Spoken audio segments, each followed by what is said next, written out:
गोपाल गोविंद राम श्री मधुसूदन गिरिधारी गोपीनाथ मदन मोहन गोपाल गोविंद राम श्री मधुसूदन गिरिधारी गोपीनाथ मदन मोहन हरि बोल हरि बोल हरि बोल हरि बोल बाहु तुले नेचे नेचे हरि बोल हरि बोल बाहु तुले नेचे नेचे ओम नमो भगवते वासुदेवाय। ओम अज्ञानतिमिरन्धस्य ज्ञानञ्जनशलाकया चक्षुरुन्मिलितं येन तस्मै श्रीगुरवे नमः। श्रीचैतन्यमनोभीष्टं स्थापितं येन भूतले स्वयं रूप कदा मह्यं ददान्ति स्वपदान्तिकं। वन्देऽहं श्रीगुरोः श्रीयुतपदकमलं श्रीगुरून् वैष्णवांश्च श्रीरूपं साग्रजातं सहगण रघुनाथान्वितं तं सजीवं साद्वैतं सावधूतं परिजनसहितं कृष्णचैतन्यदेवं श्रीराधाकृष्णपादान् सहगण ललिता श्रीविशाखान्वितांश्च। नमो ॐ विष्णुपादाय कृष्णपृष्ठाय भूतले श्रीमते भक्तिवेदांत स्वामिनिति नामिने। नमस्ते सारस्वते देवे गौरवाणी प्रचारिणे निर्विशेष शून्यवादी पाश्चात्य देशतारिणे।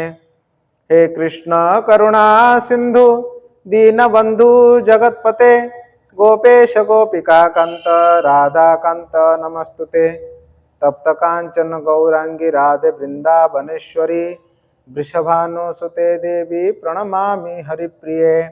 वाञ्छाकल्पतरुभ्यश्च कृपा सिन्धुभ्यैव च पतितानां पावनेभ्यो वैष्णवेभ्यो नमो नमः।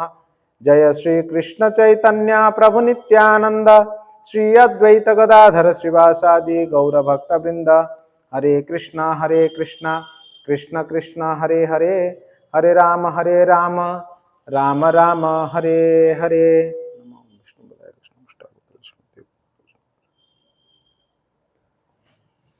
हरे कृष्णा। चैतन्य चरितामृत का मंगलाचरण भी बोल देते हैं।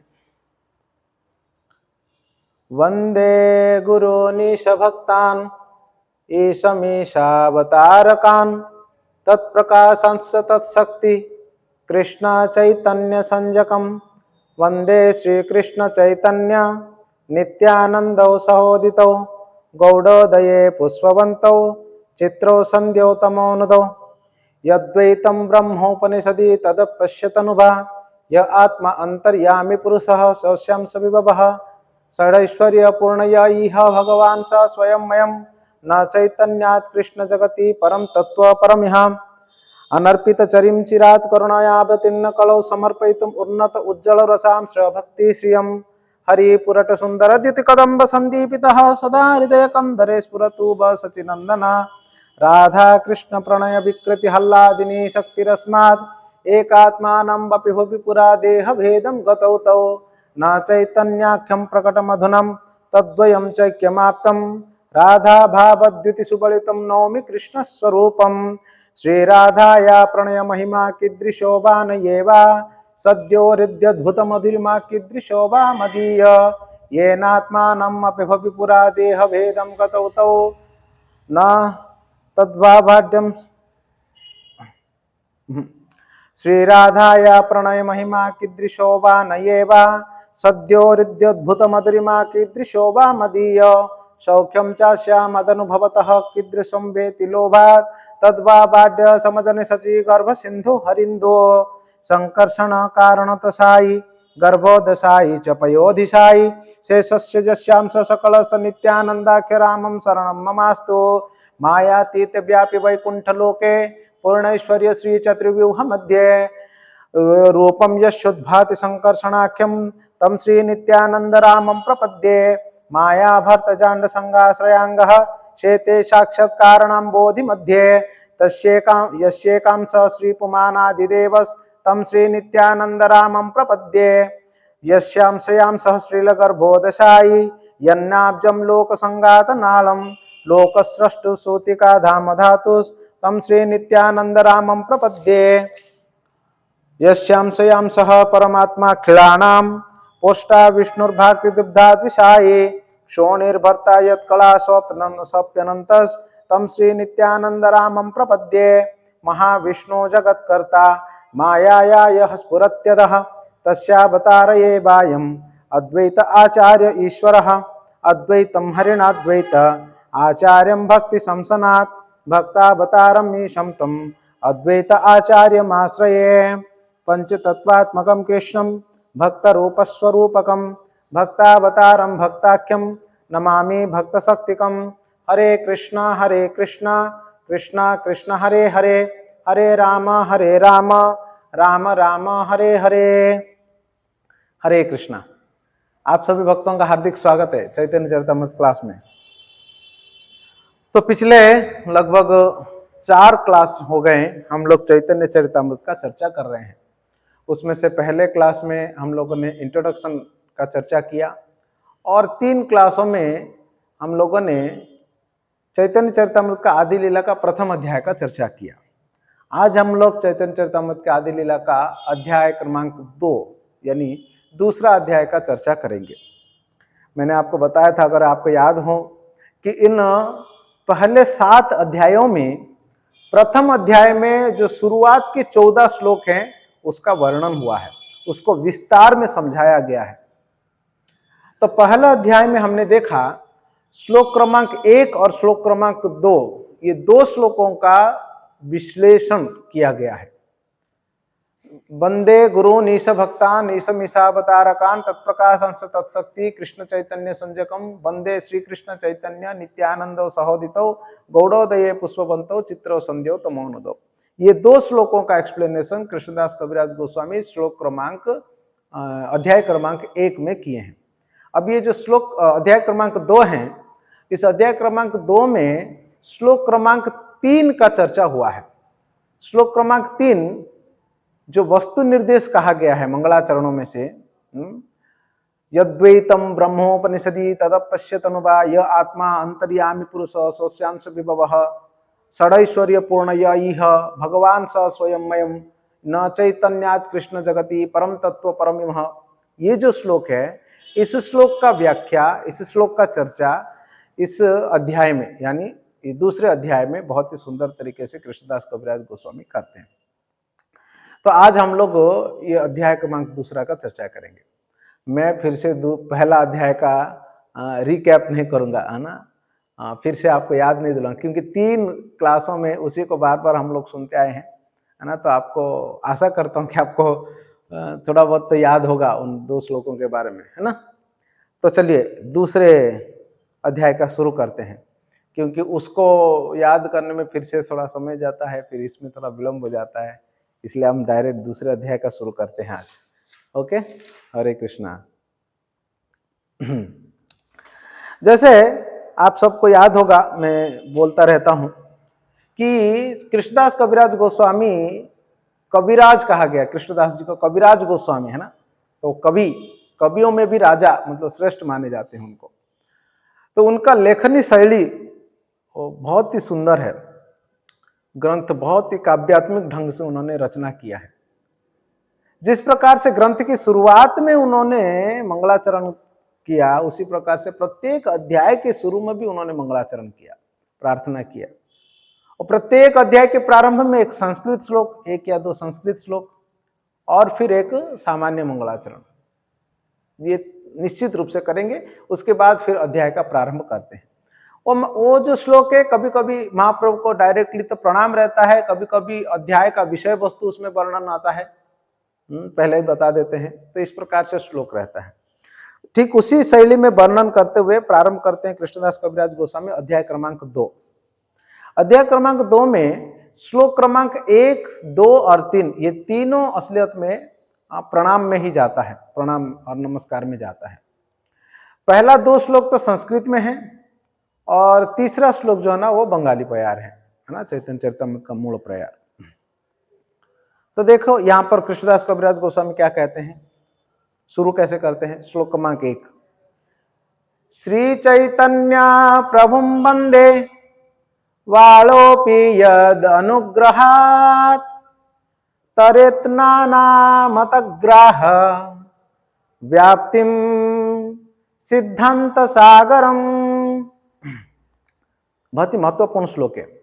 इसमें श्री चैतन्य प्रभुम वंदे, भगवान श्री चैतन्य महाप्रभु को मैं वंदना करता हूं।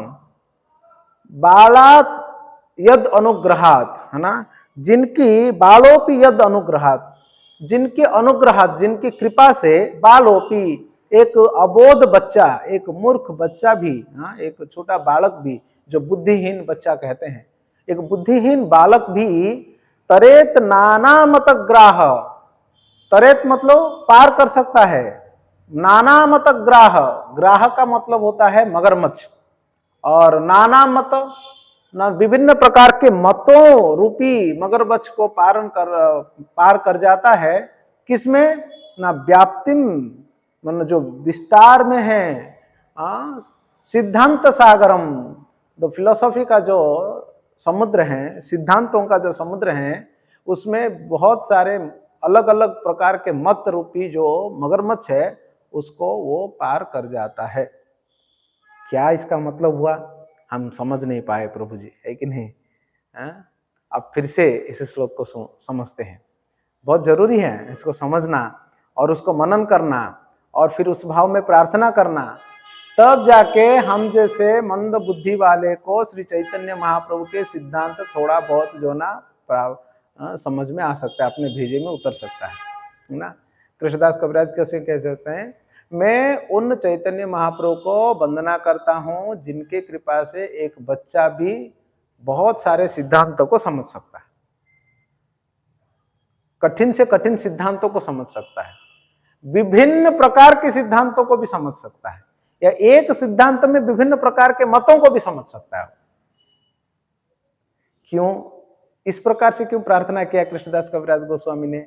क्योंकि ये जो श्लोक है, यद्वैतम ब्रह्मोपनिषदि वाला जो श्लोक, जिस श्लोक का चर्चा 3 नंबर, जिस श्लोक का चर्चा इस अध्याय में करने वाले हैं कृष्णदास कविराज गोस्वामी, इस श्लोक में पूरा का पूरा यही विभिन्न प्रकार के मतों का वर्णन किया गया है। अलग अलग तरीके से समझाया है कृष्णदास कविराज गोस्वामी ने, किस प्रकार से भगवान को अलग अलग भ्रांत धारणाओं से लोग समझते हैं और हमें कैसे उन सारे धारणाओं को पार करते हुए हम सही असली मूल तत्वों को समझ सकते हैं। ये इस अध्याय में बहुत सुंदर तरीके से वर्णन किया गया है। इसलिए वो श्लोक में कहते हैं इतना सारा मत है, अलग अलग प्रकार के जो मत है भगवान को समझने के लिए या परम सत्य को जानने के लिए, परम सत्य को जानने के लिए विभिन्न प्रकार के मत हैं, विभिन्न प्रकार के दर्शन भी हैं। तो इन सारे बातें हम जैसे बच्चे को कैसे समझ सकता है? बच्चे का मतलब होता है कम बुद्धि वाला, कम बुद्धि वाले को कैसे समझ सकता है?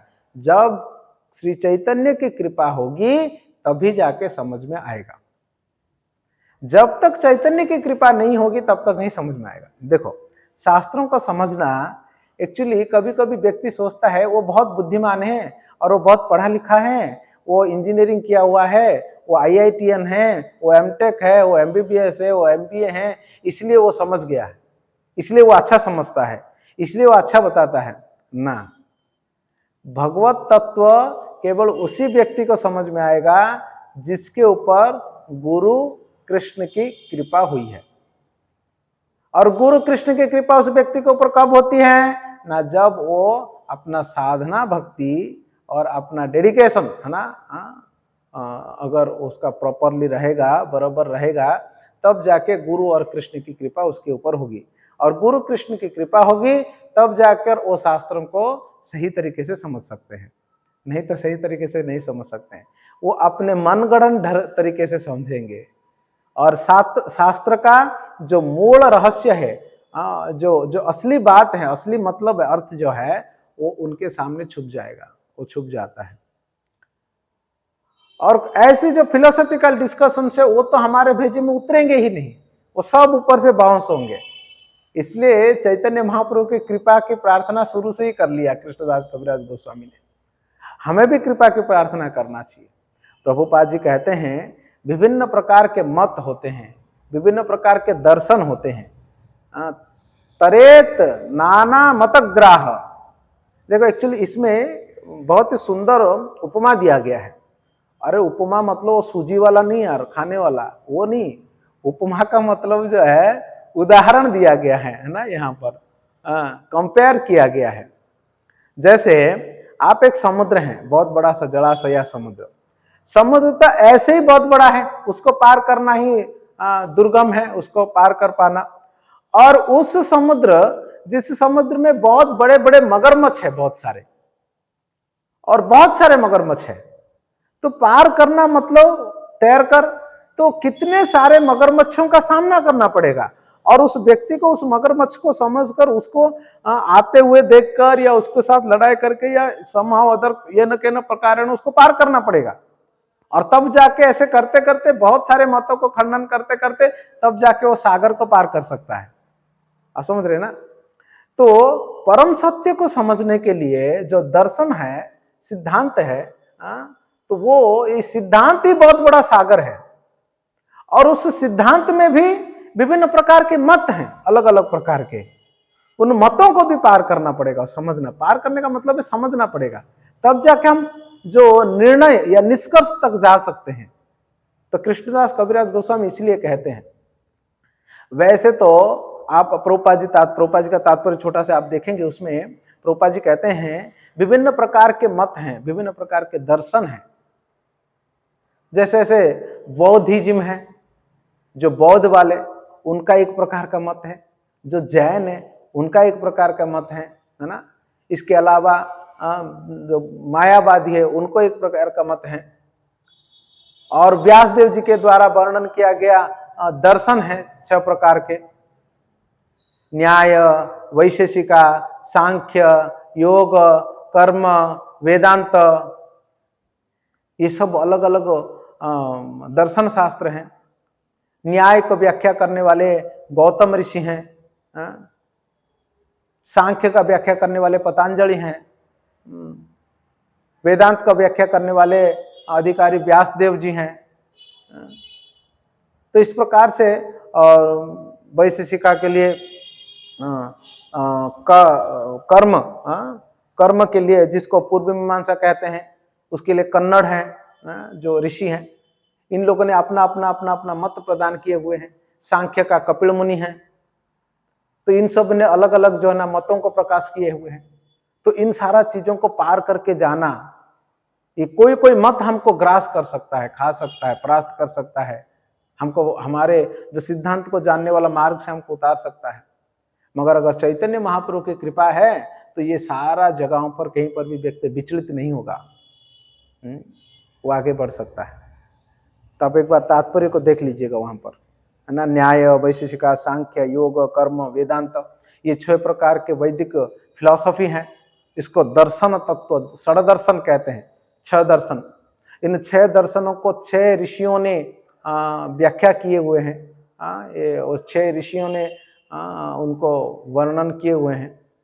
न्याय का गौतम ऋषि ने वर्णन किया हुआ है, वैशेषिका का जो है वो कन्नड़ ने वर्णन किया हुआ है, सांख्य का कपिल मुनि ने, योग का पतंजलि, और कर्म का जैसे पूर्व मीमांसा कहते हैं उसको कन्नड़ जैमिनी ऋषि, कर्म का जैमिनी, और वेदांत का व्यासदेव जी। तो इन सारे चीजों को भी व्यक्ति आसानी से समझ सकता है अगर चैतन्य महाप्रभु का कृपा होता है तो। आगे चलते हैं। कृष्णोत्कीर्तन गान नर्तन कला पाथोजनि भ्राजिता सद्भक्तावली हंस चक्र मधुप श्रेणी विहारास्पदम कर्णानंदी कलध्वनिर्वहतु मे जिह्वा मरु प्रांगणे श्री चैतन्य दयानिधे तबलसाल लीला सुधा स्वर्धुनि। बहुत सुंदर कहते हैं कृष्णदास कविराज गोस्वामी। वो कहते हैं, हे मेरे दयालु भगवान श्री चैतन्य महाप्रभु, आपकी दिव्य लीलाओं का अमृत तुल्य गंगा जल मेरे मरुस्थल जैसी जीवा पर बहता रहे। आपके दिव्य गंगा जल रूपी लीलाएं मेरे मरुस्थल रूपी जिह्वा के ऊपर बहते रहे। अपने जिह्वा को मरुस्थली के साथ तुलना किए और भगवत लीला को, चैतन्य महाप्रभु की लीला को गंगा जल के साथ तुलना किए। क्यों गंगा जल के साथ? क्योंकि कभी सूखेगा नहीं, गंगा जल कभी सूखता नहीं है, गंगा जी बहती रहती है। कृष्ण के पवित्र नाम का उच्च स्वर से कीर्तन, गान, नर्तन रूपी वे कमल के फूल जो अनन्य भक्तों के आनंद धाम हैं, जल को सुशोभित करने वाले हैं। तो ये जो गंगा जल है, कृष्ण कीर्तन, कृष्ण का यशगान रूपी जो गंगा जल, उसमें नाम कीर्तन, यशगान और नर्तन, ये सब जो है ना एक एक कमल है और कमल रूपी भक्त लोग हैं ये लोग। ये भक्त हंसों, चक्रवाकों तथा भ्रमरों के तुल्य है। नदी के प्रभाव से मधुर ध्वनि उत्पन्न होती है जो उनके कानों को आनंदित करती है ना। ये बहुत, आप इसको पढ़िएगा और गंभीरता से, बहुत सुंदर इसका व्याख्या किए हुए। अब शुरू करते हैं। जय जय श्री चैतन्य जय नित्यानंद, जय अद्वैत चंद्र जय गौर भक्त वृंद। तृतीय श्लोकेर अर्थ करी विवरण, वस्तु निर्देश रूप मंगलाचरण। श्री चैतन्य महाप्रभु की जय हो, नित्यानंद प्रभु की जय हो, अद्वैत आचार्य की जय हो, गौर भक्त वृंद की जय हो। चलिए अभी मैं तृतीय श्लोक यानी तीसरे श्लोक का अर्थ को मैं अभी वर्णन करता हूं, और जो वस्तु निर्देश रूप मंगलाचरण, ये मंगलाचरण का वस्तु निर्दिष्ट रूप है, वस्तु निर्देश रूप है। मैंने आपको बताया था ना, वस्तु निर्देश मतलब जिसमें पूरे जो आगे वर्णन करने वाले हैं उसके विषय वस्तु दिया गया हो, है ना, उसको वस्तु निर्देश कहते हैं। श्लोक क्या है? यद्वैतम ब्रह्मोपनिषदि तदपश्यतनुभा, यद्वैतम ब्रह्मोपनिषदि तदप्य अस्य तनुभा, य आत्मा अंतर्यामी पुरुषः सोऽस्यां स विभवः, षडैश्वर्य पूर्ण यइह भगवान् स स्वयंमयम्, न चैतन्यात् कृष्ण जगति परम तत्व परमिह। ये श्लोक का अर्थ आपने पहले भी 2 बार लगभग सुन चुके होंगे। आप फिर से इसका अर्थ को सुनिए, तभी जाके इस श्लोक को समझने में आगे हमें आसान होगा ना। श्लोक का क्या अर्थ है? यद वैतम ब्रह्म उपनिषदि, उपनिषदि उपनिषदों में यद द्वैतम ब्रह्म, उपनिषदों में यद मतलब जिसको अद्वै ब्रह्म कहा गया है। यद द्वैतम, अद्वैतम है ना, यद अद्वैतम, तो उपनिषदों में जिसको अद्वै ब्रह्म करके कहा गया है। अद्वै का मतलब होता है दूसरा नहीं, अद्वय, द्वय मतलब दो, अ मतलब नहीं, अद्वय मतलब दूसरा नहीं। ये वो ब्रह्म है जो इनकी जैसा दूसरा नहीं है, ये अद्वय ब्रह्म है। उपनिषदों में जिसको अद्वय ब्रह्म करके कहा गया है, पहला लाइन। दूसरा लाइन क्या है? यद्वैतम ब्रह्म उपनिषदि तदपि अस्य तनुभा, वो क्या है? तदपि अस्य तनुभा, ये उनकी तनुभा, तनु मतलब शरीर, भा मतलब प्रकाश, उनकी शरीर की प्रकाश है। समझ में आ गया पहला लाइन? उपनिषदों में जिसको अद्वय ब्रह्म करके कहा गया है वह उनकी शरीर की कांति है। ये पहला लाइन। भा मतलब प्रभा, भास्कर, कांति। दूसरा लाइन देखिए, यह आत्मा अंतर्यामी पुरुषः सोऽस्यां स विभवः। यह आत्मा अंतर्यामी, जो आत्मा के अंतर्यामी है, मतलब आत्मा के अंतर्यामी जो परमात्मा है। हम सभी जीवात्मा हैं, तो जीवात्मा के जो अंतर्यामी है, अंतर में निवास करते हैं, वो परमात्मा है। यह आत्मा अंतर्यामी पुरुषः सोऽस्यां स विभवः। आत्मा अंतर्यामी और पुरुष जो है सोऽस्यां स और विभवः, वो उनके अंश और विभव है, वैभव है।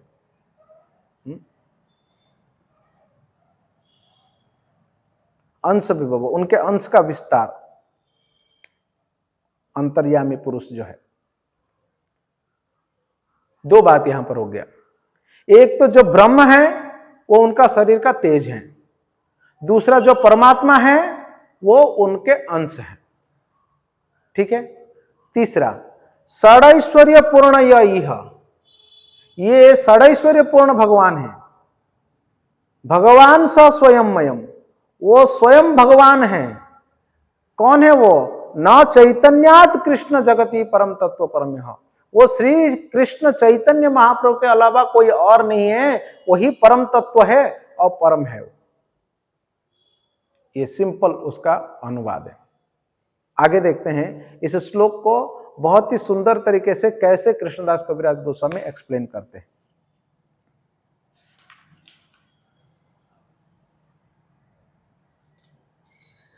ब्रह्म आत्मा भगवान अनुवाद तीन, अंग प्रभा अंश स्वरूप तीन विधेय चिन्ह।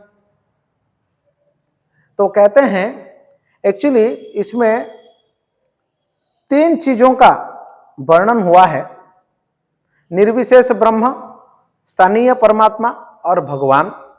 और ये तीनों जो है, ये तीनों उद्देश्य हैं और चमकदार ज्योति, आंशिक प्राकट्य और मूल स्वरूप, ये तीनों को निर्दिष्ट करने वाले क्रमिक लक्षण हैं।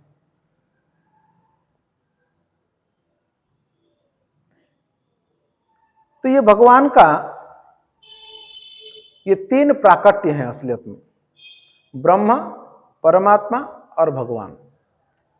इस विषय में आप लोग पहले भी सुने होंगे, है ना। कई उदाहरणों के साथ इसको अनेक भक्तों ने अनेक बार वर्णन किए हुए हैं।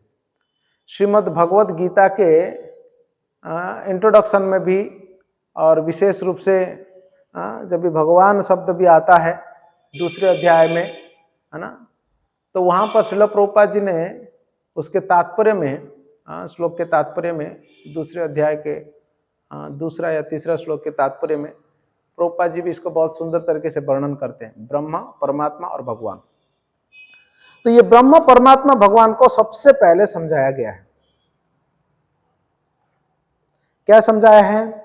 स्वयं भगवान कृष्ण विष्णु परम तत्व, पूर्ण ज्ञान पूर्णानंद परम महत्व, नंद सुत बलिजार भागवते गाए, सही कृष्ण अवतीर्ण चैतन्य गोसाई। ना जिसको हम नंद सुत के रूप में जानते हैं वही चैतन्य महाप्रभु के रूप में आते हैं। प्रकाश विशेषते हैं धरे तीन नाम, ब्रह्म परमात्मा और स्वयं भगवान। वही व्यक्ति जो नंद सुत के रूप में चैतन्य महाप्रभु जो आए हुए हैं, वही अपने विभिन्न प्राकट्यों की दृष्टि से तीन पहलुओं में अपने आप वो विख्यात हैं, या तीन पहलुओं में वो प्रकट होते हैं। प्रकाश विशेषते हैं धरे तीन नाम। प्रकाश विशेष का मतलब होता है उनके प्रकट होने का, है ना, उनका प्राकट्य जो है ये तीन विशेष रूपों में या तीन विशेष नामों से वो प्रकट होते हैं या उनको लोग जानते हैं। क्या क्या है वो तीन? ना ब्रह्म, परमात्मा और स्वयं भगवान। अभी उसको साबित करते हैं कृष्णदास कविराज गोस्वामी, उसको और थोड़ा डिटेल में जाते हैं। देखो, ये अभी ये ब्रह्म, परमात्मा और भगवान तीन चीजों की व्याख्या करना भी शुरू किए हैं। क्यों शुरू किए हैं? क्योंकि श्लोक में ये चीज है। जो श्लोक का चर्चा कर रहे हैं, जिस श्लोक को समझा रहे हैं कृष्णदास जी, तो उस श्लोक में क्या किया गया है? यद्वैतम ब्रह्म उपनिषदि, ना ये जो ब्रह्म है भगवान का शरीर का तेज है, जो परमात्मा है उनका अंश है, और भगवान षडैश्वर्य वाले स्वयं है। ये तीन बताया गया है ना, मैंने अनुवाद में आपको बताया था। तो उसी को भी व्याख्या करना है, उनको समझाना है। तभी वो बता रहे हैं कि भगवान जो है उनका प्राकट्य की दृष्टि को, भगवान तो स्वयं कृष्ण ही है और वही चैतन्य महाप्रभु के रूप में आए हैं, जो नंद सुत के रूप में द्वापर युग में प्रकट हुए थे, लीलाएं कर रहे थे। वही कृष्ण, वही नंद सुत अभी चैतन्य गोसाई के रूप में आए हैं। और वही व्यक्ति या वो चैतन्य गोसाई या नंद सुत जो है, उनका प्राकट्य के दृष्टिकोण से प्रकाश मतलब प्रकट होना, प्रकाशित होना मतलब प्रकट होने के दृष्टिकोण से तीन रूपों में जाने जाते हैं, ब्रह्म, परमात्मा और भगवान। भागवतम का एक बहुत ही महत्वपूर्ण श्लोक को यहाँ पर वो क्या करते हैं, कोटेशन में देते हैं। भागवतम का स्कंद 1 दूसरा अध्याय 11 नंबर श्लोक, ये बहुत ही फेमस श्लोक है, आप लोग इसको जानते भी रहेंगे। ये बहुत ही महत्वपूर्ण श्लोक है। इस श्लोक वदन्ति तत्तत्त्व विदस्तत्वम यज्ञानमद्वयम ब्रह्मेति परमात्मेति भगवान इति शब्दते। ना परम सत्य का जानने वाले जो विद्वान लोग के वदन्ति तत्त्वविद, वदन्ति तत्त्वविद, वदन्ति मतलब कहते हैं, तत् मतलब वह, तत्त्वविद मतलब विद्वान, आत्मा को जानने वाले, ना तत्व को जानने वाले, तत्त्वविद, तत्व को मतलब आत्मा को, परमात्मा को, वित्त मतलब जानने वाले, ज्ञाता, विज्ञाता, है ना। तो तत्वविद वदन्ति, वदन्ति तत्वम, और वदन्ति मतलब कहते हैं, वदन्ति, हाँ, विदस्तत्वम यद ज्ञानम अद्वयम, ये जो अद्वय ज्ञान है भगवान के बारे में, है ना, ये ज्ञान अद्वय है। और ब्रह्मेति परमात्मेति भगवान इति शब्दते, ये तीन रूपों में लोग जानते हैं, जो निर्विशेष ब्रह्म है और परमात्मा है और भगवान है। ये भागवतम में इस बात को कहा गया। फिर उसको आगे समझाते हैं, क्या समझा रहे हैं आगे ना, ये जो ब्रह्म है वो भगवान की शरीर की कांति है, और जो परमात्मा है उनका आंशिक विस्तार है, और जो भगवान है वो मूल स्वरूप है, षडैश्वर्य वाला, उसको समझा रहे हैं। इसलिए ट्रैक मत चेंज होइएगा, अभी बहुत लंबा चलना है अपने को, है कि नहीं, है ना। तहार अंगेर शुद्ध किरण मंडल, उपनिषद कहे तार ब्रह्म सुनिर्मल। तहार अंगेर शुद्ध किरण मंडल, तहार अंगेर भगवान के शरीर का जो किरण है, जो रोशनी है, उस रोशनी को ही ब्रह्म करके कहते हैं उपनिषदों में। चर्म चक्षे देखे ये छे सूर्य निर्विशेष, ज्ञान मार्गे लते तार कृष्ण रो विशेष। जिस प्रकार से खाली आंखों से, खुले नेत्र से हम सूर्य को देखते हैं तो हमें क्या दिखाई पड़ता है, एक प्रकाश मंडल के रूप में हमें दिखाई पड़ता है। ठीक उसी प्रकार से जो ज्ञान मार्गी लोग हैं, है ना, ज्ञानी जिसको कहते हैं, ज्ञान योग को अवलंबन करने वाले, पालन करने वाले, ज्ञान योग को फॉलो करने वाले, वो जब भी भगवान को देखते हैं इस रूप में देखते हैं। कृष्ण, ये कृष्ण का विशेष इस प्रकार से उनको दिखाई पड़ता है। फिर वो और डिटेल में देते हैं, यस्य प्रभा प्रभवतो जगदंड कोटि, कोटिस्वशेष वसुधादि विभूतिभिर्नम, तद ब्रह्म निष्कमलमनंतमशेष भूतम, गोविंदमादि पुरुषम तमहं भजामि, है ना। यस्य प्रभा प्रभवतो, जिनकी तेज, प्रभा मतलब प्रकाश, जिनकी प्रभा प्रभवतो मतलब प्रभावित करता है, प्रकाशित करता है, जगदंड कोटि, करोड़ों करोड़ों ब्रह्मांडों को प्रकाशित करता है, कोटिस्वशेष वसुधादि विभूति भिरणम, वसुधा आदि विभिन्न ग्रहों को, कोटिस्व अशेष असीम ग्रहों को, विभूति भिरणम, तद ब्रह्म निष्कमलम अनंतम अशेष भूतम, तद ब्रह्म, वो जो ब्रह्म है, वो ब्रह्म निष्कमलम पूर्ण है, अनंत है, अशेष है, गोविंदम आदि पुरुषम तमहं भजामि, ऐसे गोविंद जो आदि पुरुष है, मैं उनको या आपको मैं प्रणाम करता हूं। ये ब्रह्म संहिता का श्लोक है। तो देखो, इस श्लोक से भी साबित होता है कि भगवान की शरीर का जो कांति है, भगवान की शरीर का जो तेज है, वो तेज क्या करता है, करोड़ों करोड़ों ब्रह्मांडों को, जिसमें भूमंडल जैसा या भू वसुधा की जैसा अनेकों अनेकों ग्रह है, उन सब को जो है ना अपना प्रकाश प्रदान करता है, प्रकाशित करता है।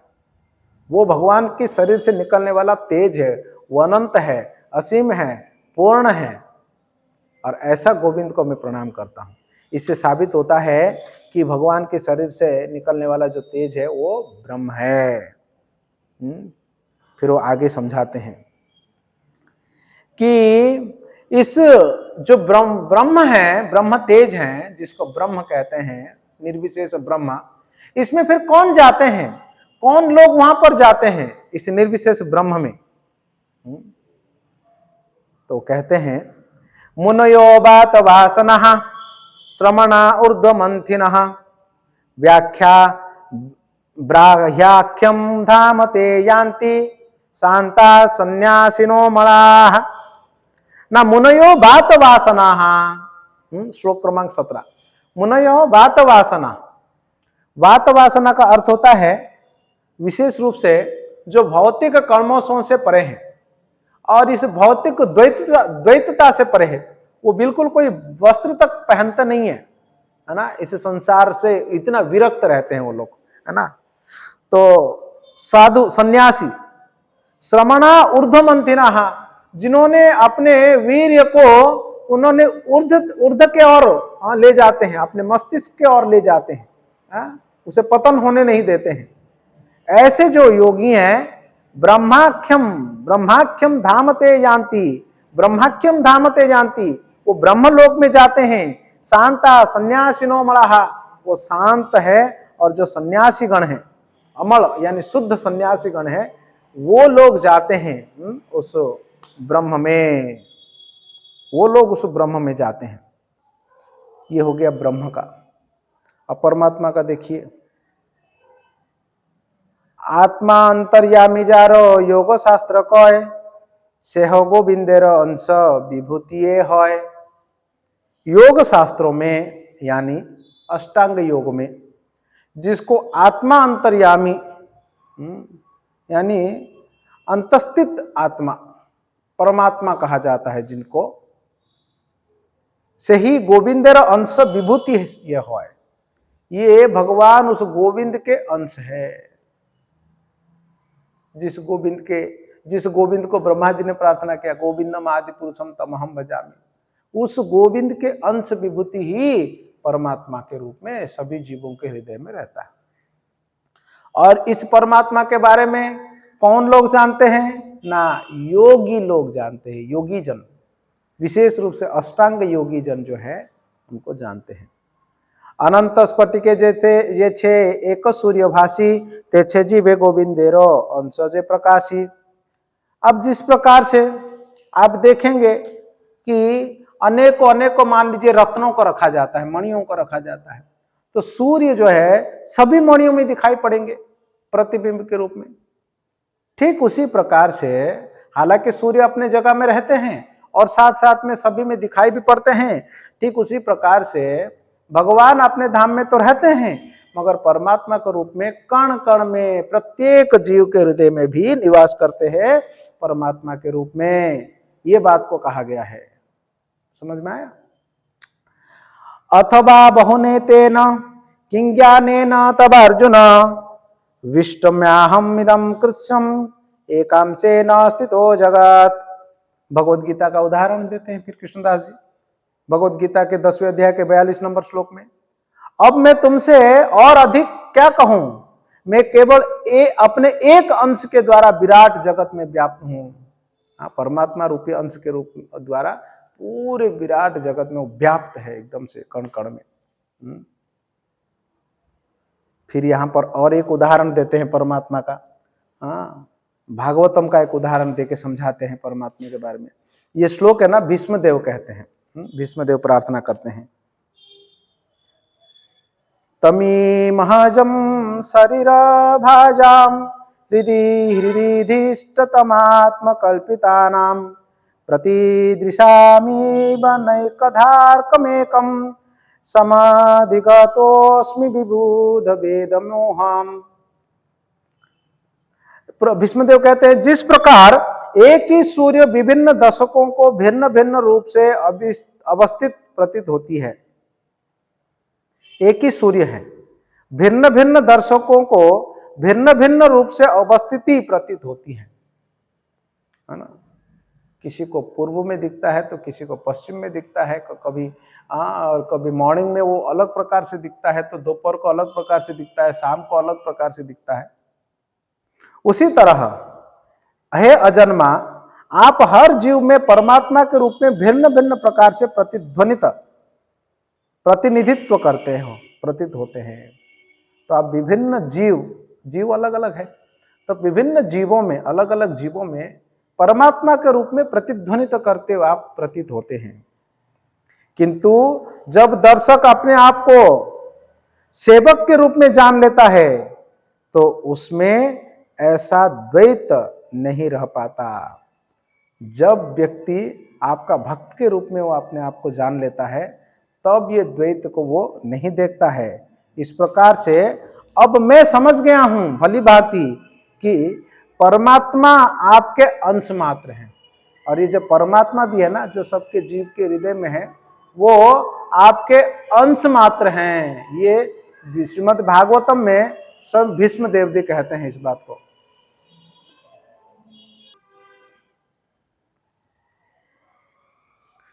ठीक है, तब ये परमात्मा का व्याख्या हो गया। दो चीजों की व्याख्या हुआ अभी, पहला ब्रह्म का, दूसरा परमात्मा का। अभी ब्रह्म परमात्मा का थोड़ा सा हम फिर से रिकॉल कर लेते हैं।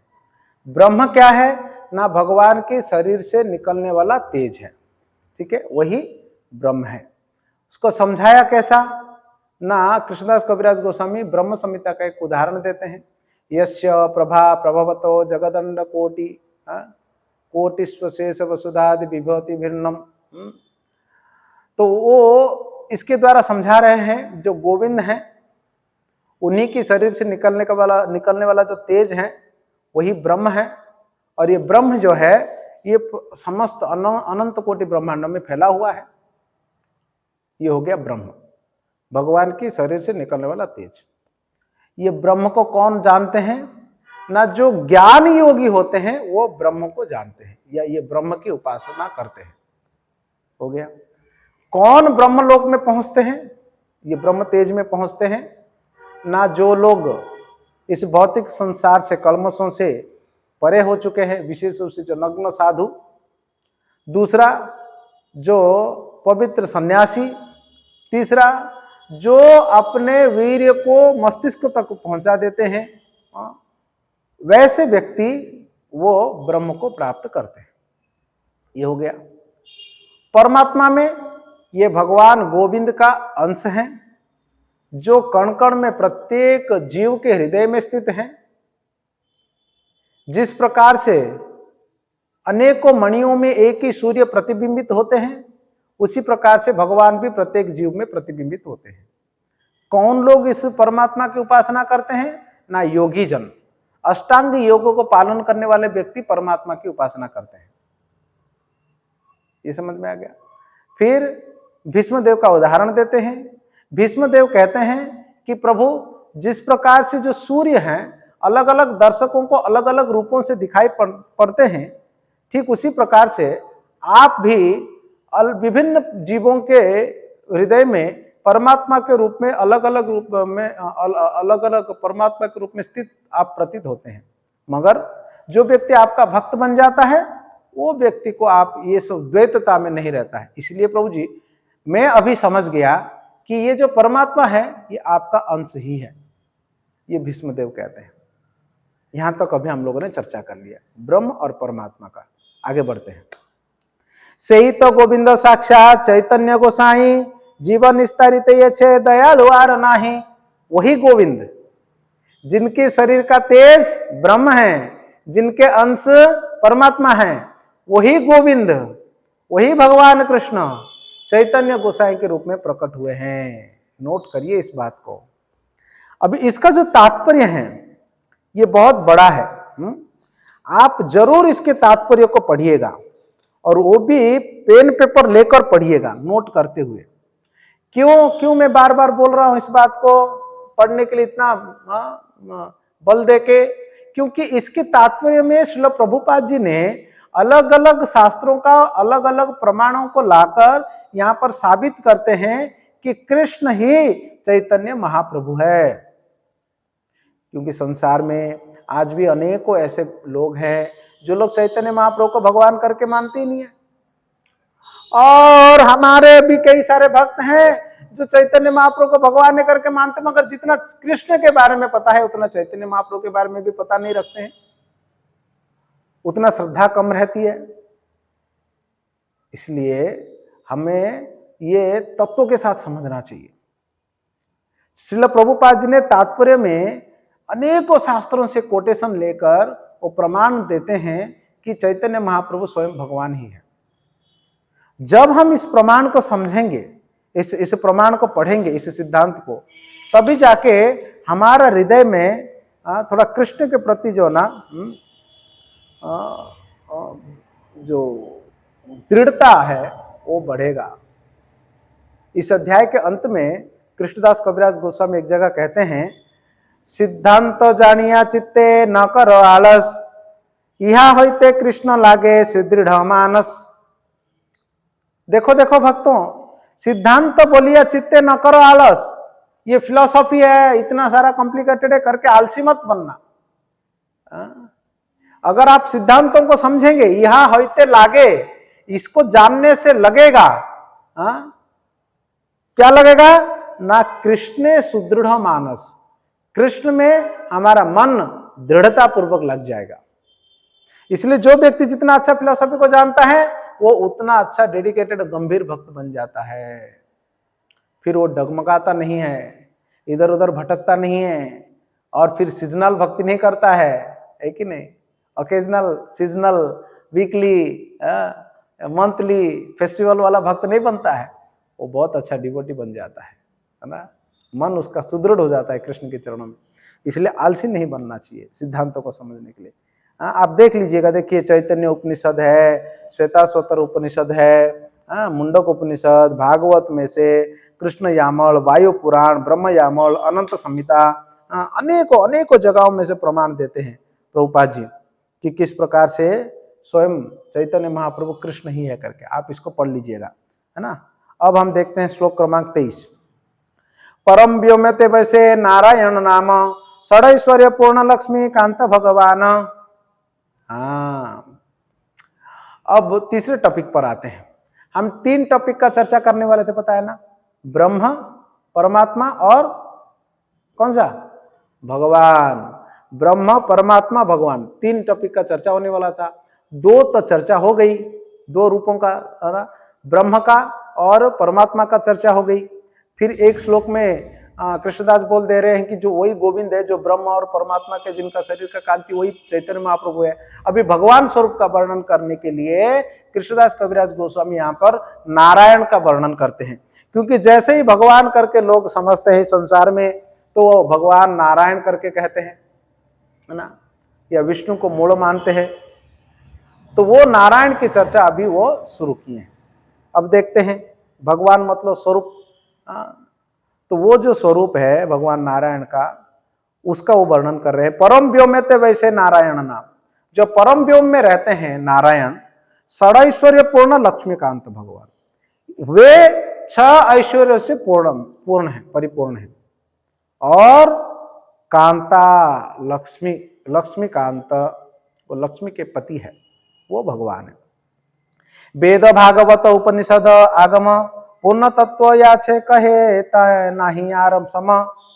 परमेश्वर वे हैं जिन्हें वेदों में, उपनिषदों में, अन्य दिव्य साहित्यों में परम पूर्ण के रूप में वर्णन किए गए हैं, उसके तुल्य कोई और नहीं है ना। तो यही परम है, यही परमेश्वर है विष्णु, जो परम व्योम में यानी वैकुंठ जगत में रहते हैं, लक्ष्मी के पति हैं और षडैश्वर्य वाले हैं। तो यहाँ पर कई सारे उदाहरण भी देते हैं प्रभुपाद जी तात्पर्य में। तद विष्णो परमं पदम सदा पश्यन्ति सूरयः द्विवीव चक्षुरा ततम। विष्णु परम सत्य हैं, उनकी चरण कमलों का दर्शन करने के लिए सदा पश्यन्ति सूरयः, सूरयः मतलब बड़े बड़े देवतागण, द्विवीव चक्षुरा ततम। और फिर सिर उपनिषद करके हैं, वहां पर बताया गया है, नारायणा देव समुत्पद्यन्ते नारायणात् प्रवर्त्यन्ते नारायणे प्रलीयन्ते अधः नित्यो नारायणः। नारायण ये वेदं सर्वं यद्भूतं यच्च भव्यं शुद्धो देव एको नारायणो न द्वितीयोऽस्ति कच्चित्। और नारायण उपनिषद भी है, वहां पर भी बताया गया है, यतः प्रसूता जगतः प्रसूति। नारायण जो है वो स्रोत है समस्त ब्रह्मांडों के। पंचरात्र में कहा गया है, शीर्ष पंचरात्र में हरि ही परमेश्वर है, परमात्मा हरिर्देवः।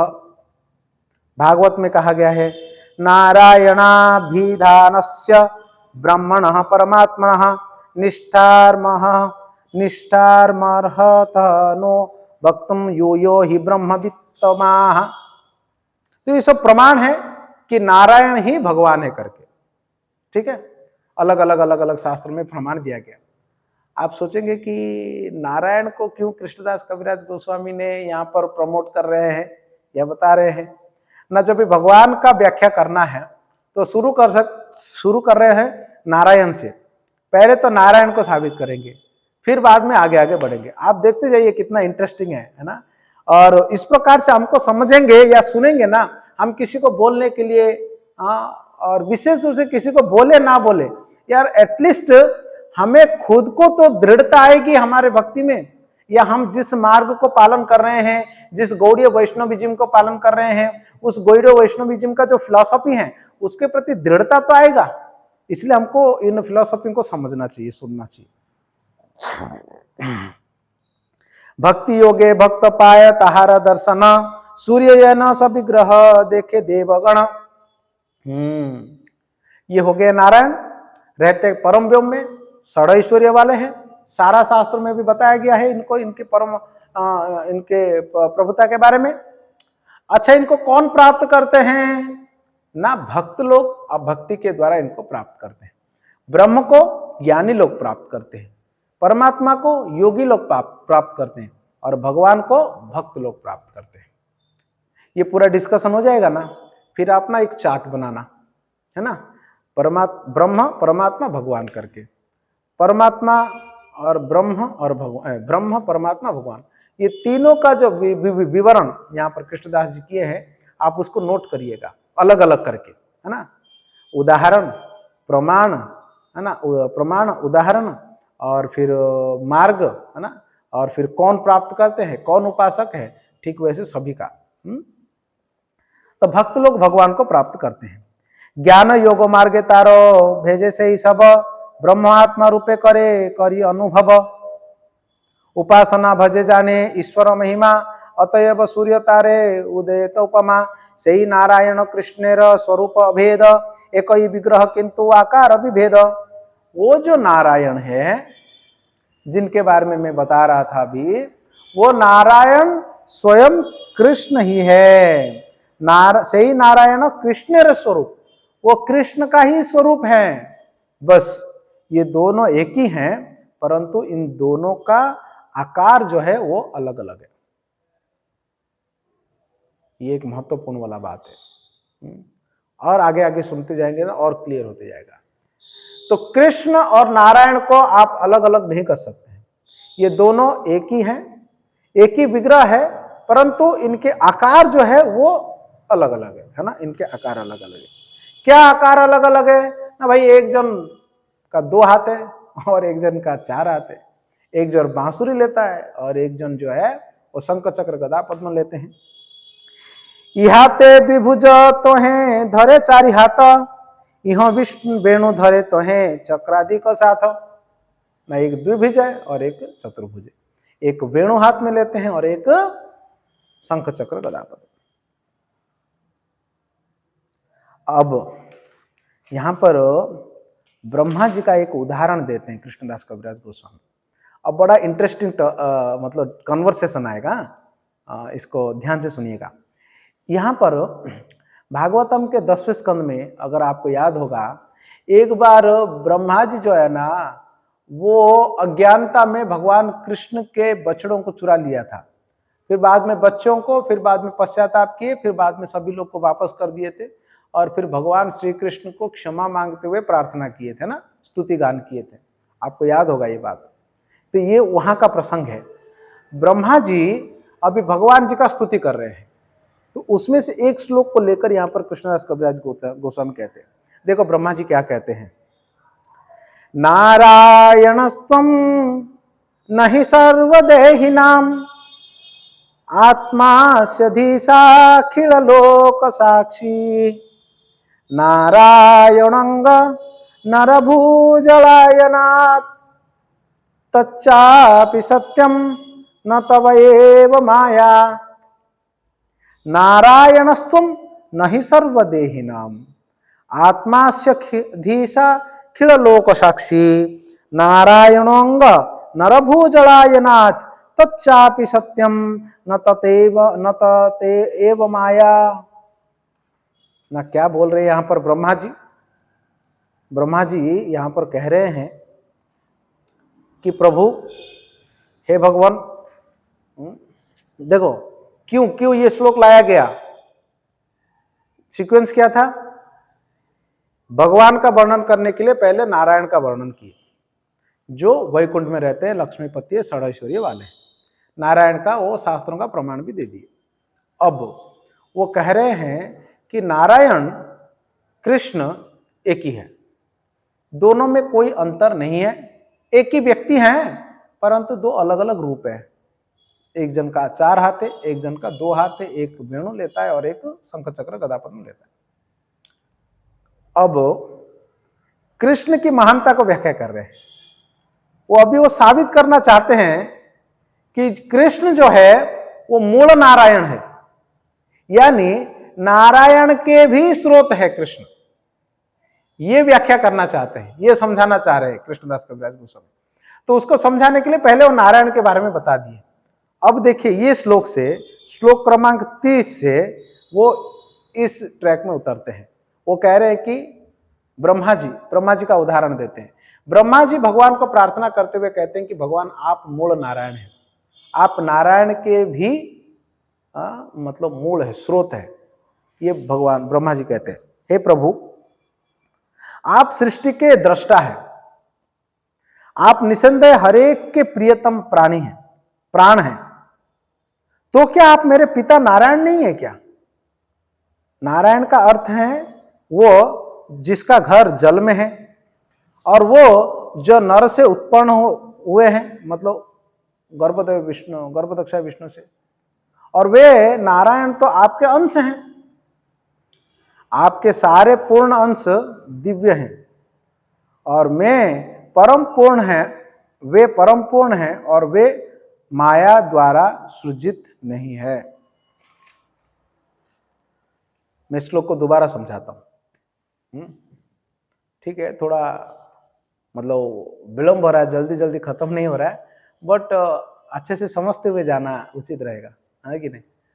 कुछ भक्त हैं मुझे फोन करके बता रहे थे कि प्रभु जी ये क्लास के द्वारा ना हम एक्चुअली डिटेल में चैतन्य चरितामृत पढ़ने के लिए मिल रहा है, और हमें समझ में आया। एक भक्त फोन करके बोले कि प्रभु जी मुझे पहला अध्याय ना बहुत सुंदर तरीके से समझ में आ गया। अभी वो एक्चुअली वो अच्छा भक्त हैं, इसलिए समझ में आ गया। आपको अच्छा भक्ति भी करना पड़ेगा, हमें तभी जाकर समझ में आ गई चीजें। महाप्रभु की कृपा के बिना समझ में आएगा नहीं। फिर से हम लोग ट्राई करते हैं ना, इस श्लोक को समझते हैं।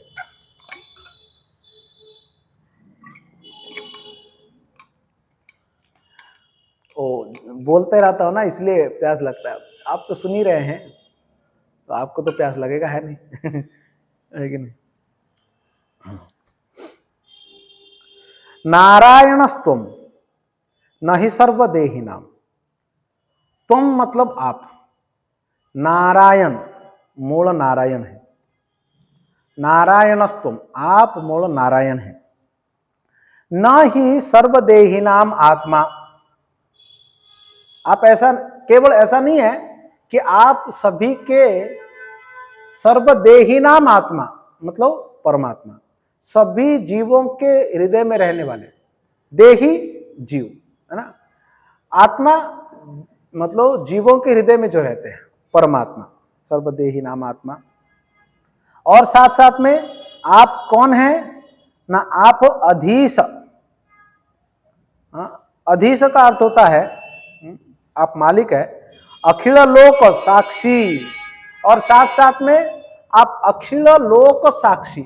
ये जितने भी लोक हैं, विभिन्न प्रकार के ग्रह मंडल है, उन सबके सृष्टि के साक्षी आप ही हैं। और नारायणांग, और जो नारायण है वो आपके अंग है ना, आपके शरीर के अंग है वो, एक्सपांशन। नरभू जलायनाथ, जो पानी में निवास करते हैं, तत्चापि सत्यम न तब एव माया, और ये सब सत्य हैं। ये जितने भी आपके एक्सपेंशन है, जो नर में जल में निवास करने वाले जो नारायण हैं या उनके अंश है, ये सब सत्य हैं। न तब एव माया, ये आपकी वो बहिरंगा माया से उत्पन्न होने वाले नहीं है, ये माया से परे हैं और ये सत्य है। देखो, इन श्लोकों की व्याख्या में अलग अलग और भी कुछ जगहों पर देख रहा था, ये उसको उल्टा तरीके से भी दिया गया है, ठीक प्रभुपाद जी के अनुवाद से अलग दिया हुआ है। न तब एव माया का अर्थ उन्होंने ऐसे भी किया हुआ, ऐसे भी किया है, न सत्यम तब एव माया इसको ऐसे भी व्याख्या की है कुछ लोगों ने। आप श्लोक को सामने रखोगे ना, मैं क्या बता रहा हूं समझ में आएगा आपको। तत्चापि न सत्यम तब एव माया, ये सत्य नहीं है, आपका माया है, ऐसे करके कुछ व्याख्या किए हुए हैं। परंतु वैष्णव व्याख्या ऐसा नहीं है, प्रभुपाद जी ने ऐसा व्याख्या नहीं किए, और हमारे जो वैष्णव आचार्यों का भी मैंने देख रहा था कि उन लोगों ने भी ऐसा व्याख्या नहीं किया। तो उन्होंने क्या व्याख्या किए हैं ना, वो कह रहे हैं कि श्लोक को फिर से देखते हैं कि हे प्रभु, आप मूल नारायण हैं, आप सबके हृदय में स्थित परमात्मा, और साथ साथ में अधीश हैं, कंट्रोलर, और साथ साथ में क्या है, समस्त ग्रहों के साक्षी हैं उत्पत्ति के, और तो और आप नारायण अंग, नारायण आपके ही अंग है ना, आपके ही अंश है। और नर भू जलायनाथ, जो जल में निवास करते हैं, तत्चापि सत्यम, ये सब सत्य ही है, सत्य ही है। न तब एव माया, ये आपकी माया नहीं है, ये सत्य है, या ये आपके माया से उत्पत्ति या उत्पन्न नहीं हुआ है। ब्रह्मा जी इस बात को कहते हैं। ये बात तब की है जब भगवान जी को ब्रह्मा जी मनाना चाहते थे। ब्रह्मा जी भगवान के चरण में अपराध कर दिए थे, उनके बच्चों को चुरा कर, ये तब भगवान जी से प्रार्थना कर रहे हैं। इस श्लोक का उद्देश्य है कि कृष्ण को नारायण के भी स्रोत बताना। ब्रह्मा जी इस बात को जानते थे कि कृष्ण सभी नारायण के स्रोत है, सारे नारायण भी उनसे ही उत्पन्न होते हैं। जो परमात्मा है, जो अधीश हैं, सभी लोगों के साक्षी हैं, और जो जल में निवास करते हैं, वो सब उनके ही अंश है, उनके ही विस्तार है। अब वही श्लोक को मैंने तो आपने जो भी प्रयास किया समझाने के लिए, कृष्णदास कविराज गोस्वामी और अच्छे से समझाए हुए हैं उनके भाषा में। अभी कृष्णदास महाराज की भाषा में देखते हैं। देखो, शिशु वत्स हरि ब्रह्मा करी अपराध, अपराध क्षमाइते मागे न प्रसाद। ब्रह्मा जी बोल रहे हैं अभी कि हे भगवान, जिस प्रकार से एक बच्चा कोई गलती कर देता है तो माता पिता तो उनको क्षमा कर ही देते हैं ना, तो उसी रूप में मैं आपसे क्षमा मांग रहा हूं, आप मेरे अपराध को क्षमा कर दीजिए और मेरे ऊपर कृपा करिए। ब्रह्मा जी क्षमा मांग रहे भगवान से, मेरे से गलती हो गया है। बच्चा गलती करता है तो पेरेंट्स तो क्षमा कर देते ना, तो आप मेरे पिता हैं तो आप क्षमा कर दीजिए। तुम्हारा नाभि पद्म होते हमारा जन्मोदय, तुम्ही पिता माता आमी तुम्हारा तनय। श्लोक में ये बात है। क्या आप मेरे पिता नारायण नहीं है? नारायणस्तम, मूल नारायण है। तो देखो, तुम्हारा नाभि पद में होते हमारे जन्मोदय, आपके नाभि कमल से ही मेरा जन्म हुआ है, इसलिए आप मेरे पिता माता हुए हैं और मैं आपका बच्चा हुआ हूं, तनय, बेटा। पिता माता बालक नालय अपराध, अपराध क्षम मोरे करह प्रसाद। जो माता पिता है बच्चे के अपराध को लेते नहीं है, आप मुझे बच्चा समझ के क्षमा कर दीजिए भगवान। भगवान क्या कहते हैं? कृष्ण कहे न ब्रह्मा तुम्हारा पिता नारायण, आमी गोप तुम्ही के छो हमार नंदन। अरे ब्रह्मा, तुम्हारा बाप तो नारायण है आपके पिता तो नारायण है, और तुम्हारा पिता नारायण, मैं तो रहा गोप हूं, है ना, गाय चराने वाला, मैं कैसे तुम्हारा पिता हो सकता हूं? फिर ब्रह्मा जी कहते हैं कि ब्रह्मा बोले न तुम्ही के हो ना हो नारायण, तुम्ही नारायण सुनो ताहार कारण। क्या आप नारायण नहीं है प्रभु? आप ही तो नारायण हैं। अच्छा सुनिए, मैं बता रहा हूं कि आप कैसे नारायण हैं। अब ब्रह्मा जी बता रहे हैं, प्रकृता प्रकृति सृष्टिर यत जीव रूप ताहार ये आत्मा तुम्हें मूल स्वरूप। इस भौतिक जगत में, आध्यात्मिक जगत में जो भी सारे जीव हैं, उन सारे जीवों के परमात्मा आप ही हैं। पृथ्वीचे अच्छे जत कुलेर घट कुलेर कारण, पृथ्वी ये छे घट कुलेर कारण आश्रय, जीवेर निदान तुम्ही सर्वाश्रय।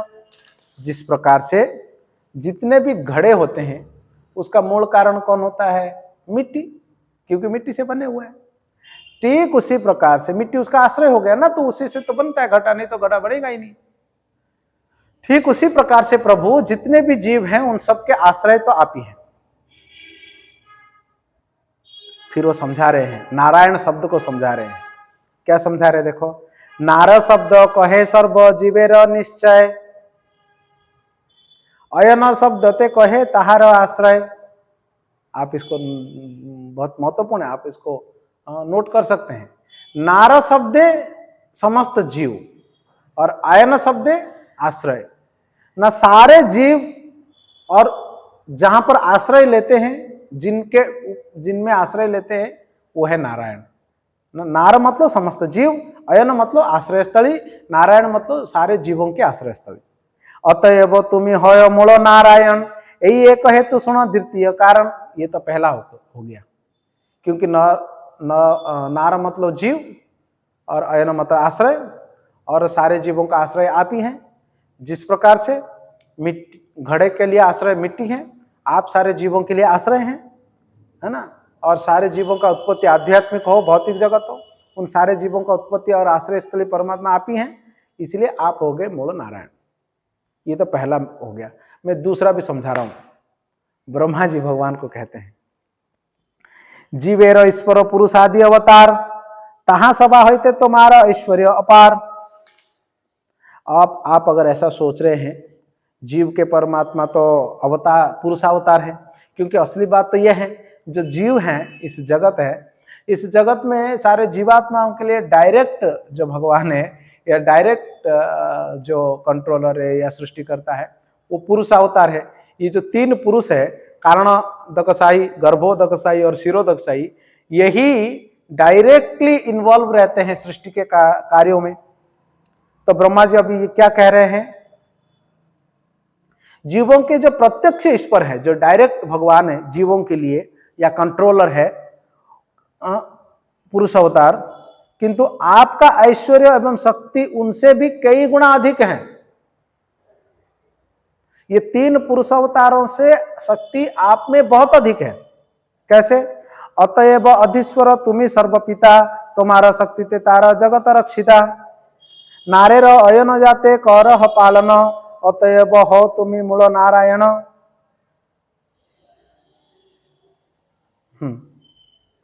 दूसरा कारण में क्या बोल रहे हैं? देखो प्रभु, जो सारे जीव है ना, उनका डायरेक्ट ईश्वर, मतलब उनका डायरेक्ट जो आश्रय है, वो तो असलियत में पुरुष अवतार है ना, ये तीन पुरुष। और आप जो है, ये तीन पुरुषों के भी श्रेष्ठ हैं, और ये तीनों पुरुषों के भी आश्रय स्थली आप ही हैं। क्योंकि ये तीनों पुरुषों का आश्रय स्थली आप ही हैं, इसलिए आप हो गए मूल नारायण। नारेर अयन याते करह पालन। ये जितने नारेर अयन मतलब सारे जीवों का आश्रय अगर ये पुरुष है, और इन पुरुषों का आश्रय आप है, इसलिए आप हो गए मूल नारायण। अभी तृतीय कारण मैं बता रहा हूं, मैं तीसरा रीजन बता रहा हूं। तृतीय कारण सुनो, श्री भगवान अनंत ब्रह्मांड वायु वैकुंठादि धाम, और इत्थे जत जीव तार त्रैलोक त्रैकालिक कर्म, तहां देखी साक्षी तुम्हें जानो सब मर्म। ये जीव जो है, तीनों काल में जो कुछ भी कार्य करता है, आध्यात्मिक जगत में हो या भौतिक जगत में, उन सब की साक्षी आप ही है। तुम्हारा दर्शन सर्व जगतेर स्थिति, तुमी ना देखिले करो नाही क स्थिति गति, नारेर अयन जते कर दर्शन ताहाते होय तुमी मूल नारायण। अभी अयन का अर्थ होता है यहाँ पर गति, नार मतलब जीव, अयन मतलब गति। सारे जीवों का जो गतिविधि है, आध्यात्मिक जगत हो या भौतिक जगत हो, उन गतिविधियों का भी आश्रय स्थल आप है, क्योंकि आप ही उसका साक्षी है। तो उस दृष्टिकोण से आप मूल नारायण, आप भी आप नारायण होगे, इसलिए आप आदि नारायण है ना। तीन चीज यहां पर बताया, एक डायरेक्टली जीवों का आश्रय, दूसरा जीवों का आश्रय पुरुषों का आश्रय, तीसरा जीवों का जो गतिविधि है उनका साक्षी है, इसलिए आप नारायण है। कृष्ण कहे न ब्रह्म तुम्हारा ना बुझी बचन, जीव हृदय जड़े बसे सही नारायण। भगवान बोलते कि अरे ब्रह्मा जी यार तुम क्या कह रहे हो, मुझे कुछ समझ में नहीं आ रहा है। भगवान बोल रहे हैं ब्रह्मा जी को, मुझे कुछ समझ में नहीं आ रहा है। क्या नहीं समझ में आ रहा है ना, क्या जीव हृदय जड़े बसे सही नारायण, तुमको पता नहीं है क्या, जो समस्त जीवों के हृदय में रहता है और विशेष रूप से जो जड़ में शयन करता है वही ना नारायण है। यानी भगवान यहाँ पे परमात्मा के बारे में कह रहे हैं। जीवों के हृदय में परमात्मा रहते हैं और वो जड़ में शयन करते हैं, और दूसरा गर्भदक्ष विष्णु। तो ये लोग है ना नारायण। ब्रह्मा जी कहते हैं कि जड़े जीवे ये ना नारायण, से सब तुम्हारा अंश है सत्य वचन। ये जीव के हृदय में भी जो है या जड़ में भी जो शयन करता है ना, वो सब आपके ही अंश है, ब्रह्मा जी कह रहे हैं। कारणाब्धि गर्भोदक शिरोदक साई, माया द्वारे सृष्टि करे ताते सब माई। ना आप जो जल में सोने वाले के बारे में कह रहे हो वो तो गर्भदक्षाई है, और जीवों के हृदय में रहने वालों के बारे में जो कह रहे हो वो तो क्षीरोदक्षाई है, परमात्मा। ये दोनों तो आपके ही अंश हैं, आपके आदेश के अनुसार ही तो कार्य करते हैं लोग। हाँ, आपकी सहयोग, और ये लोग क्या करते हैं, भौतिक शक्ति के सहयोग से सृष्टि करते हैं, और इस प्रकार ये माया से जुड़े हुए रहते हैं। और सही तीनी जड़साई सर्व अंतर्यामी ब्रह्मांड बृंदेर आत्मा सही पुरुष स्वामी। और ये तीनों के तीनों जो है ना, ये परमात्मा है। तीनों के तीनों कैसे परमात्मा है ना, एक तो परमात्मा है संपूर्ण भौतिक जगत का जो कारणदक्षाय विष्णु है, एक तो परमात्मा है एक ब्रह्मांड का जो गर्भदक्षाय विष्णु है, और एक परमात्मा है जो प्रत्येक जीव का जो क्षीरोदक्षाय विष्णु है। क्षीरोदक्षाय विष्णु सभी जीवों के हृदय में रहते हैं, गर्भदक्षाय विष्णु प्रत्येक ब्रह्मांड में रहते हैं, और कारणदक्षाय विष्णु संपूर्ण जगत में एक जन होते हैं। इसलिए संपूर्ण भौतिक जगत के लिए कारणदक्षाय विष्णु परमात्मा है, और एक एक ब्रह्मांड के लिए परमात्मा हो गए गर्भदक्षाय विष्णु, और प्रत्येक जीव के लिए परमात्मा हो गए क्षीरोदक्षाय विष्णु।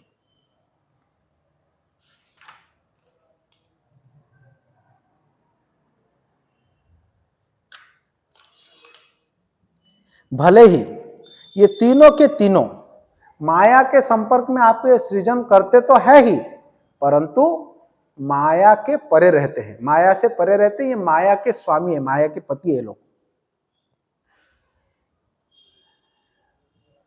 सही तीन जनेर तुम्ही परम आश्रय, तुम्ही मूल नारायण इथे की संशय।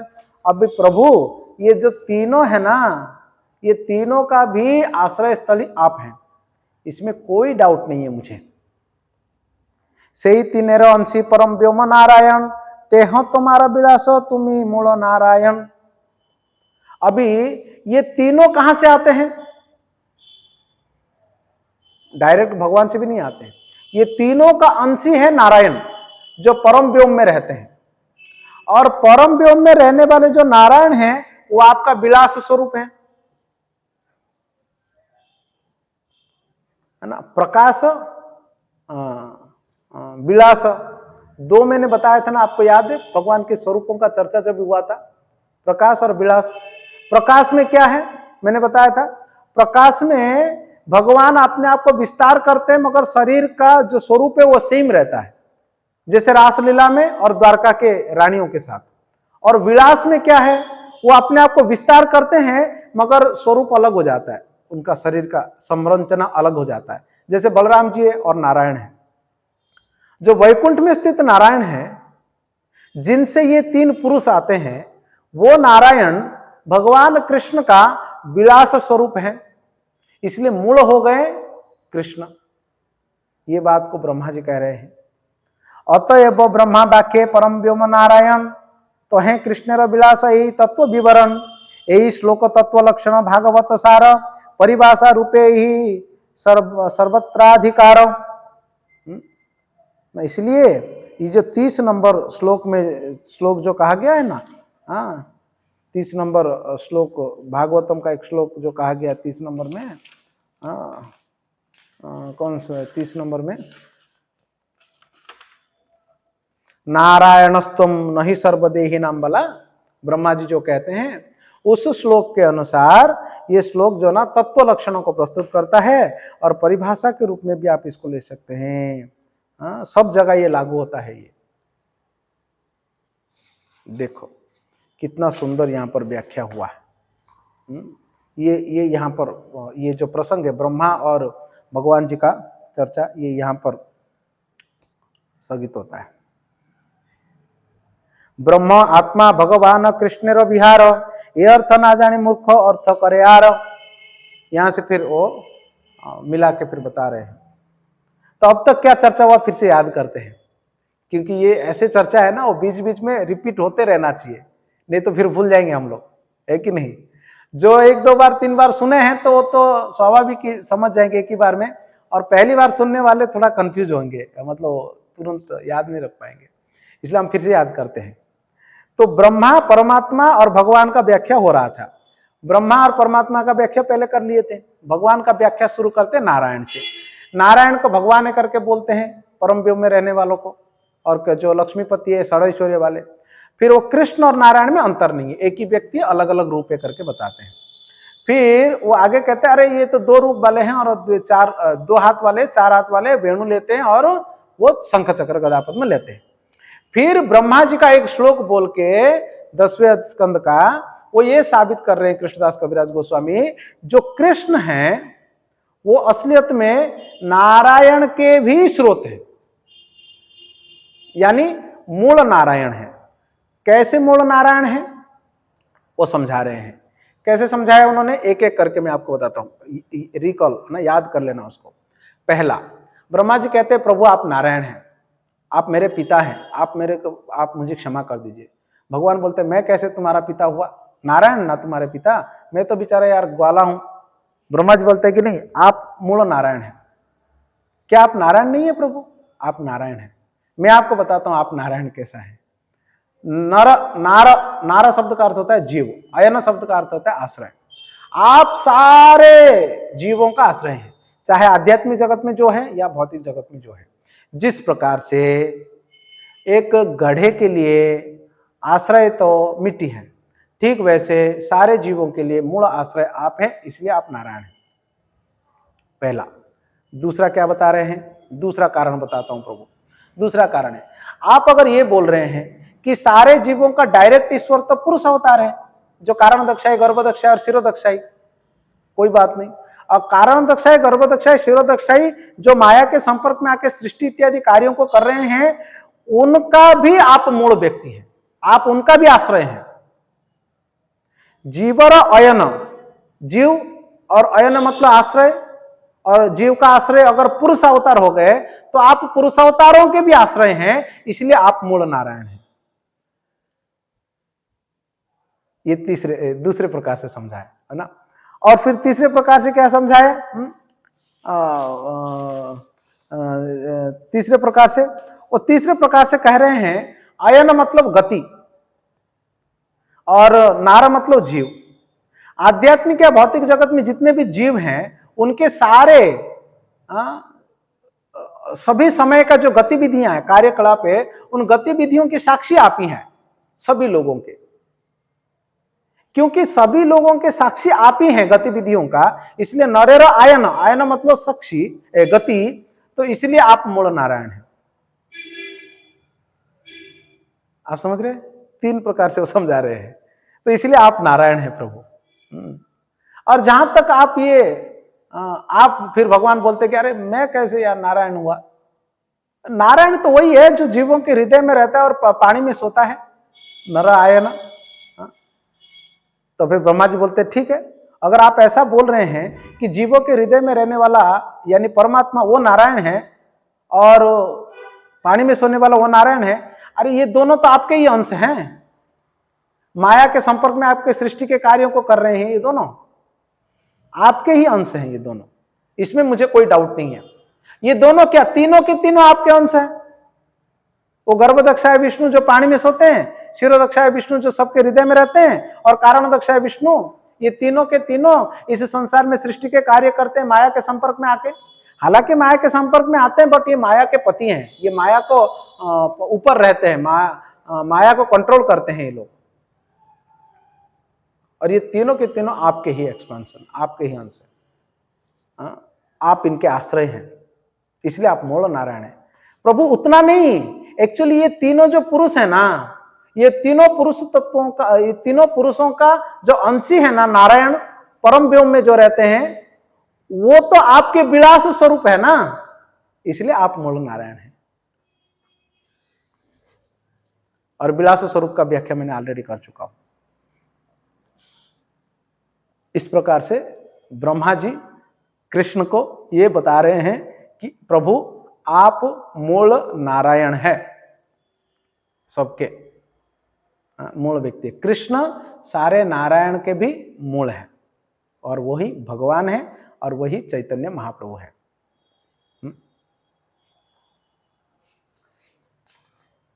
आज ये अध्याय को पूर्ण कर लेंगे ऐसा विचार कर रहा था, मगर ये ऑलरेडी तो बहुत देर हो चुका है।